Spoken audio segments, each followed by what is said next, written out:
बिहार के आदमी के चोरियो नहीं के करे आवत। अरे 500 रुपया लेके जकरा के विधायक रउआ बनावत नहीं, वो जब जीत के आएगा तो आपके और आपके बच्चों के हलक में उंगली डाल के 5,000 10,000 घूस लेगा और आप बाप बाप चिल्लाइएगा कि बिहार में बड़ा भ्रष्टाचार बा। हम पैदल चलत आनी 2 बरिस से, एगो हजाम मिलन हमारा रामनगर में, पूछने के भैया बताओ 35 बरिस से लालू नीतीश चलावत जा बिहार, ये दोनों में क्या फर्क बा? तो कहलस बहुत बढ़िया बात है भैया, हम तो हजाम हैं, अपने भाषा में बताई 35 बरिस के लालू नीतीश के राज में कोई फर्क नहीं है। जनता का हजामत तो दोनों में पूरा पूरा बनल बा। खाली फर्क इतने बा कि लालू के राज में जनता के हजामत अपराधी सब बनावत रहसन, और नीतीश के राज में हजामत अब अधिकारी सब बना रहल बा सब। लालू जी के राज में अंधेरा होने के बाद अपराधी सब गन लगाकर लूटता था। आई नीतीश भाजपा के राज में अधिकारी सब ब्लॉक में थाना में दीने में कलम लगा के लूटता सब। कोई ऐसा आदमी नहीं खान जे कि थाना में ब्लॉक में चल जा उनका 2,000 देले बगैर काम हो जाए।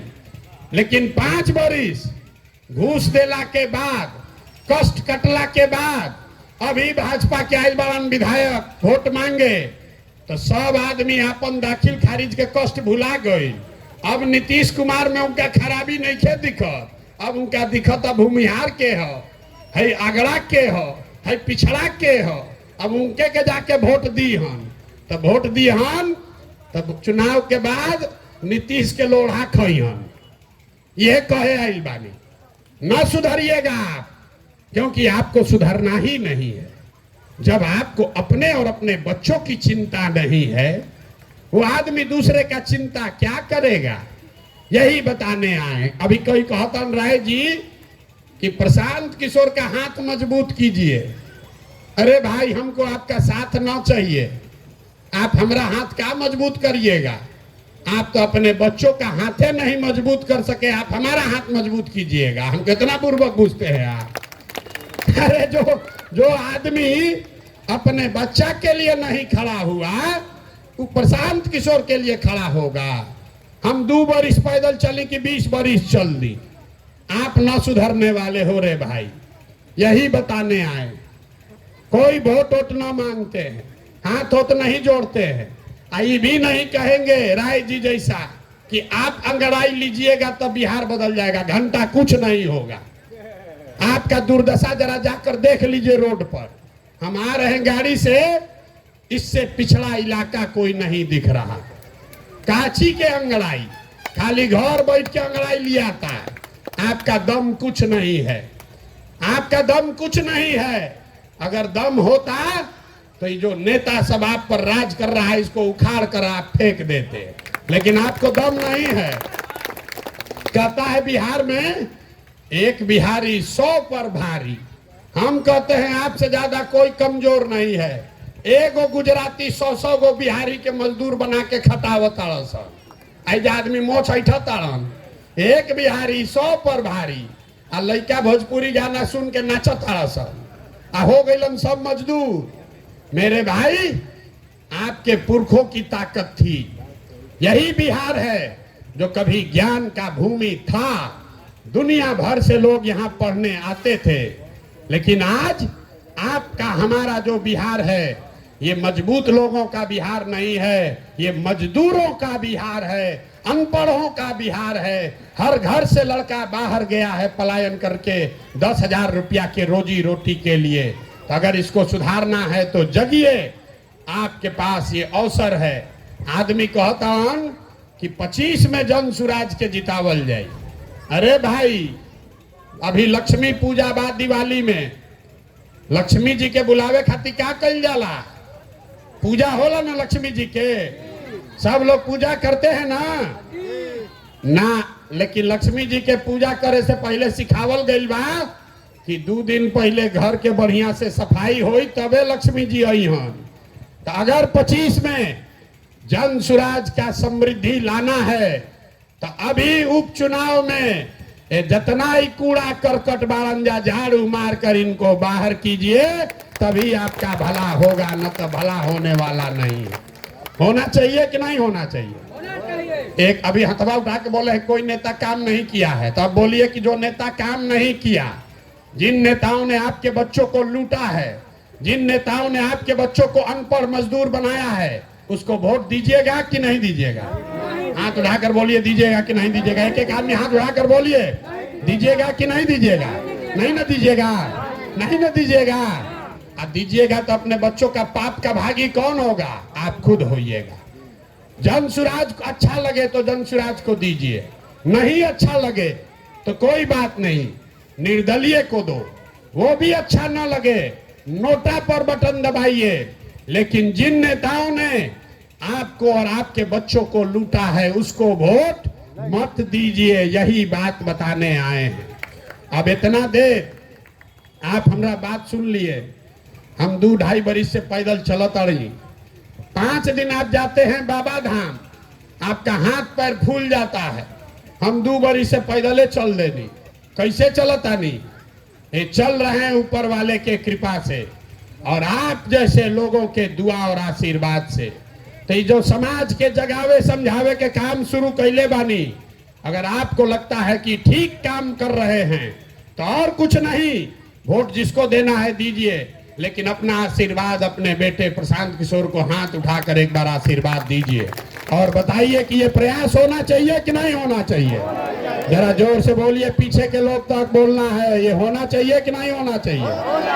होना चाहिए। अरे तो इतना देर से सब कड़वा कड़वा बात कहनी, करैला ऐसा कड़वा बात बोलनी, फिर भी आप हमको आशीर्वाद दे रहे हैं। तो जाने से पहले 2 मीठा बात सुनकर जाइए। भगवान ने हमको जो शक्ति बुद्धि पैसा साधन दिया है, लोग कहता है कि हम जिसको सलाह दे दें, जेकरे हाथ पकड़ ली वही आदमी जीत के राजा हो जाएगा। तो अब की हाली संकल्प लेके आइल बानी, जितना शक्ति भगवान देले बाड़ा, अगला 2 बरिस में पूरा बिहार पैदल चल के यहाँ पर ऐसा व्यवस्था बनाएंगे जिसमें लालू का राज नहीं, नीतीश का राज नहीं, मोदी का राज नहीं, प्रशांत किशोर का भी राज नहीं। 2025 में आपका जनता का राज कायम होना चाहिए। होना चाहिए कि नहीं होना चाहिए? जोर से बोलिए, होना चाहिए कि नहीं होना चाहिए? होना चाहिए ना। तो जब ये जनता का राज 2025 में बनेगा तो नाल एक 2-3 संकल्प बा याद कर लीजिए। नाली गली बने चाहे मत बने, स्कूल अस्पताल जब सुधरी तब सुधरी, लेकिन पहला संकल्प है कि साल भर के अंदर जितना आपके घर का बाल बच्चा गया है बाहर मजदूरी करने, जो बच्चे यहाँ बेरोजगार बैठे हैं, उसको नौकरी हो या न हो, लेकिन सभी के लिए कम से कम 10 से 12 हजार रुपया के रोजी रोजगार का व्यवस्था यहीं पर करके दे दिया जाएगा। होना चाहिए कि नहीं होना चाहिए? होके चाहिए तो जोर से बोलिए, होना चाहिए कि नहीं होना चाहिए?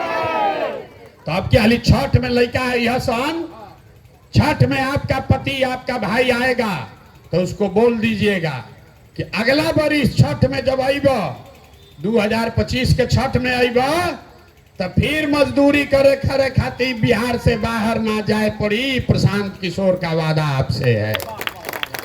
और यहाँ जितना लोग 60 बरिस से ज्यादा उम्र के हैं, नीतीश कुमार 400 रुपया का आपको भीख दे रहा है। महंगाई के जमाना में 400 रुपया दे रहा है, अपने बैठा है कोठी में, गरीब आदमी को दे रहा है 400 रुपया। तो इसलिए तय हुआ कि जब ये जनता का राज बनेगा तो 60 बरस से ज्यादा उम्र के हर महिला पुरुष को कम से कम 2000 रुपया महीना पेंशन के व्यवस्था जरूर कर दी जाएगी। होके के चाहे कि ना होके के चाहे? जोर से बोलिए, होके के चाहे कि ना? ना बोलिएगा तो ना हो। जोर से बोलिए, होने के चाहिए कि नहीं चाहिए? 2000 होके के चाहिए ना।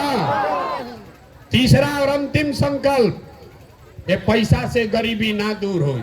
गरीबी दूर तब हो जब लड़कन के पढ़े के व्यवस्था हो। गरीब का बच्चा जब पढ़ने जाता है सरकारी स्कूल में तो या खिचड़ी खा के घरे चल आवता लड़का पढ़ते नहीं थे। हमनी के देखी यही जे सरकारी स्कूल में पढ़ल बानी जा, सरकारी स्कूल से पढ़ के यहाँ पहुंचे हैं। नीतीश लालू के सरकार में पढ़ाई का व्यवस्था पूरा बर्बाद कर दिया, गरीब का बच्चा सब मजदूर बन गया।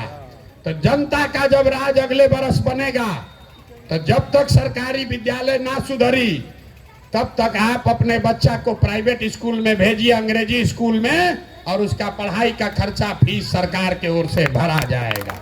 होके के चाहिए ना भाई, गरीब के बच्चा भी अंग्रेजी स्कूल में पढ़े के चाहिए ना, चाहिए कि नहीं चाहिए? तो हम आपसे मांगे कुछ नहीं, एक ही चीज मांग रहे हैं। जिन नेताओं ने आपको ठगा है, बर्बाद किया है, आपके बच्चों का जीवन लूटा है, चाहे आपके जात का है कि धर्म का, उसको वोट मत दीजिए, ना तो ऊपर वाला भी माफ नहीं करेगा। वोट नहीं ना दीजिएगा। जो ये लोग चोरी बदमाशी किया है उसको वोट नहीं ना दोगे भाई ना। भी बहुत आदमी हाथ नहीं कर उठावत ना, सुधरिए ना आदमी, हाथ उठा कर बोलिए, एक एक आदमी को हाथ उठाना है। वोट नहीं ना दीजिएगा चोर बदमाश को, जोर से बोलिए, दीजिएगा कि नहीं दीजिएगा? नहीं ना दीजिएगा। एक बार अपने बच्चों के लिए ईमानदारी रखिएगा ना। अब पैसा बटी तो ले लेबे के बाद, जे पैसा देबे आई उनका से पैसा ले लेबे के बाद, ये गरीबे का पैसा लूट के बैठा है। पैसा लेने के बाद अंदर जाकर जेकरा के मन हो ओकरा के वोट दिया। लेकिन पैसा जो बांट रहा है गरीब का लूट के, सबसे पैसा ले लेना है, आप ही का पैसा है, याद रही ना। तो वोट केकरा के दिया है? अब किया ली जॉन सुराज के देवे से ना हुई। एक बार संकल्प लीजिए, एक बार जीवन में वोट नेताओं के बच्चे के लिए नहीं, अपने अपने बच्चों के पढ़ाई रोजगार के लिए देना है। देना है कि नहीं देना है? अपना बच्चा के लिए जरा जरा वोट देना, हाथ उठाइए तो जरा हाथ उठाइए, किसको किसको अपने बच्चों के लिए वोट देना है। आज नहीं उठावती नेताजी के बच्चा खाती दी हंजा ना मनी हंजा। अभी बोलिए हाथ उठाकर, अपने बच्चों के लिए वोट देना है कि नहीं देना है? देना है। तो एक बार मिट्टी के सम्मान खाती एक बार बोल दिया जाओ। हम बोलब जय बिहार, आपको बोलना है जय जय बिहार, जय बिहार। ना जाके आदमी में दम नहीं थे, अतना नेता सब चूस ले ले बड़ा सन कि मुंह में आवाजों नहीं खे निकला। बड़ा लूटा है यहाँ का नेता सब। एक बार पूरा ताकत से बोलिए जय बिहार। अब पीछे के आदमी सब झारखंड में रहते हैं, अरे बिहारी को क्यों गरियाओ तारसन पूरा देश में। एक बार तो बिहार के नारा बोलो भाई, जय बिहार, जय बिहार, जय बिहार। घबराइए मत, एक बरस में आपको ये व्यवस्था बना कर देंगे, आपके बच्चों को पढ़ाई रोजगार के लिए बाहर नहीं जाना पड़ेगा। बहुत बहुत धन्यवाद।